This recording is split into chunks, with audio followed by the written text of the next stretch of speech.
Welcome to D.I.Y. Automotive School with my friend Pete and Minnie, the body shop girl. It's everything you need to know about cars and more.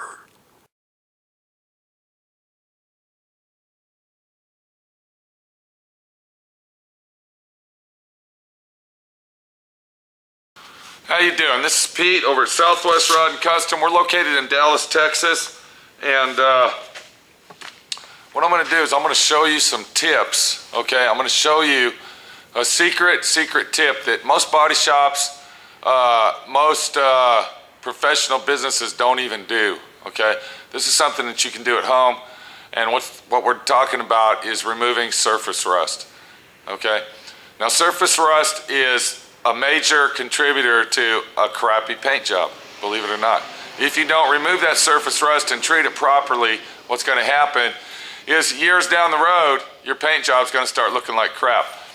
And if you paint over the surface rust and you don't prepare it properly, if you don't get rid of the situation, the solution is going to be that your paint will start peeling and bubbling, and then it'll start creeping up over the edges, okay, kind of like a spider, okay, spider crawling into a hole and fading away. But anyway, it'll just keep on bubbling and it'll keep on spreading, okay, and then before you know it, you're wondering to yourself, I did everything I could. I done everything I could to my car.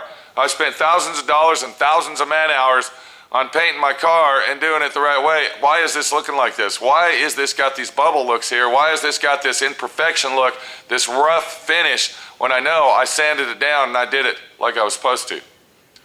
Okay? The two places on this vehicle that are the worst is on the roof right here, okay, and over here in the trunk opening lip.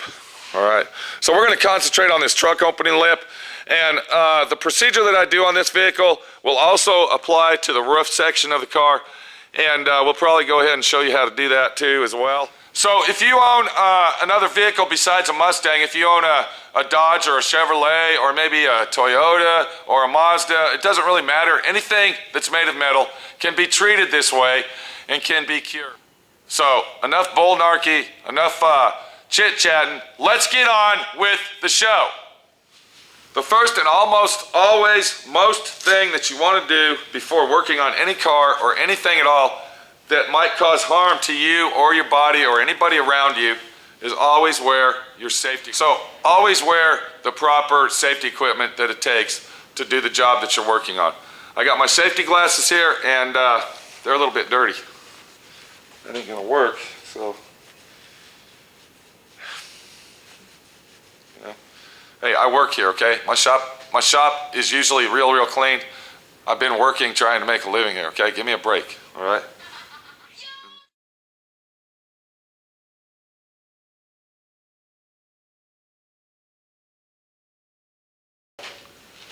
Okay, if you look and if you see what I got in my hand here, you'll notice that that is a drill, okay? Now, I have air tools in my shop. That's what I use. So we are going to be using air tools. If you don't have an air tool, you can also use electric drills or electric tools. You don't need to use air tools, but we will be using an air tool. This is an air drill. Now on the end of that air drill, if you look real close, that is called a wire wheel, okay? Now what a wire wheel is for, it cleans surfaces and areas that need to be cleaned, preferably metal, okay? And what we're going to do with this wire wheel, we are going to go over our trunk opening here with our air drill and our wire wheel, but we also have a wire brush, okay, with a scraper on the end, all right? Now, wire brushes are handy, but they don't really do the job 100%.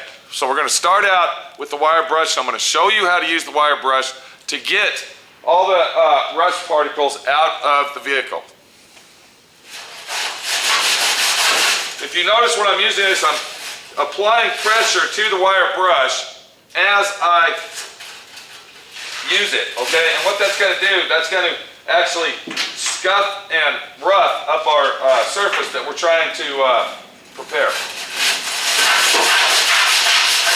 Okay, once I loosen everything up, I'm going to take my air drill with my wire brush on the end, my wire wheel, I'm sorry, And what I'm going to do is I'm going to go ahead and wire wheel all the inside of where we got our surface rust.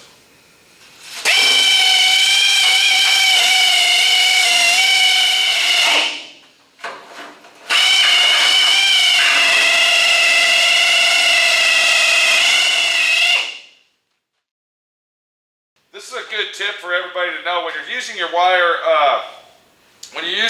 wheel and you have a drill. Okay, it's good to use reversible drill, and what I'm saying by that, it goes either direction. Okay, and once you use it for a certain period of time, going one way, okay, to get it to really grab and bite, go ahead and flip your direction to the reverse side. And what that's going to do, that's going to take your wire wheel, and it's going to make it grab even bite tighter.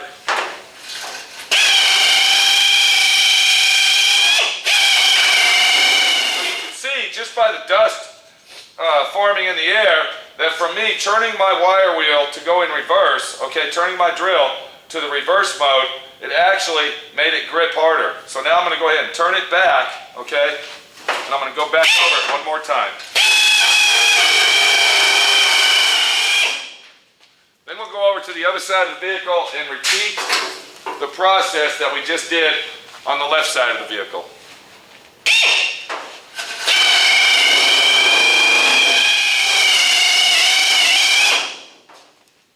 Okay, once that step has been accomplished, what you want to do is make sure that you blow out the area thoroughly to get all of the dust. Okay? And make sure that the surface is free of all dust and rust debris.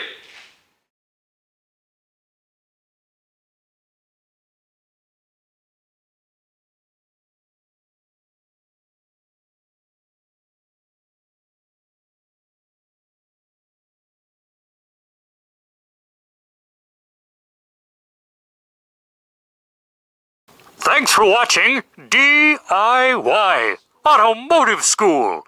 Classes don't stop till you know everything.